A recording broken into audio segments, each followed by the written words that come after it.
Real Madridda mart oyidagi uchrashuvlarni birgalikda ko'rib chiqamiz. Video ozgina uzunroq bo'lishi mumkin.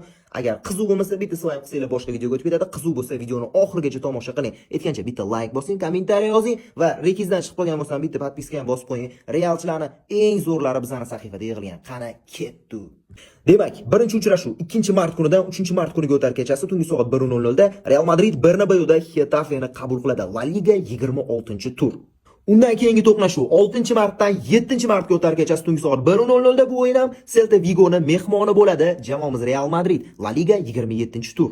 Va nihoyat undan keyin jonajon Chempionlar Ligamiz Real Madrid Bernabeuda Manchester Cityni qabul qiladi. 11-martdan 12-martga o'tar kechasi tungi soat 1:00 da. O'sha parchkali to'qnashuvi bo'ladi. Bernabeuda Real Cityga hech qanaqa imkon qoldirmaydi degan umiddamiz.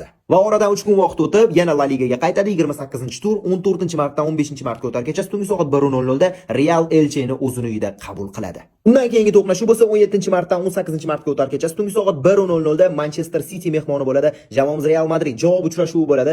Cityga qarab borsangi deydigan kun bo'ladi. Bilsanglar 2015-16-yillarda trend bo'lgani mana shu so'z parchkalar, sevishganlar bir-biri bilan urushib qolsa, yigit qiziga qarab borsangi deyoradi-yu.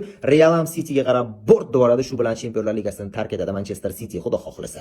Va nihoyat jamoamizning mart oyidagi so'nggi uchrashuvi 22-martdan 23-martga o'tar kechasi tungi soat 1:00 da Santiago Bernabeu stadionida Real Madrid Atletico Madridni qabul qiladi. Bu derbi bilasizlar, Atletico Madriddan katta alamimiz bor. Ko'rsatib qo'yish kerak derbida haqiqiy boss kimligini va ko'rsatib qo'yadi ham, xudo xohlasa. Xullas jigarlar, sizlarga yetkazmoqchi bo'lgan xabar va lavhalarimiz shulardan iborat edi.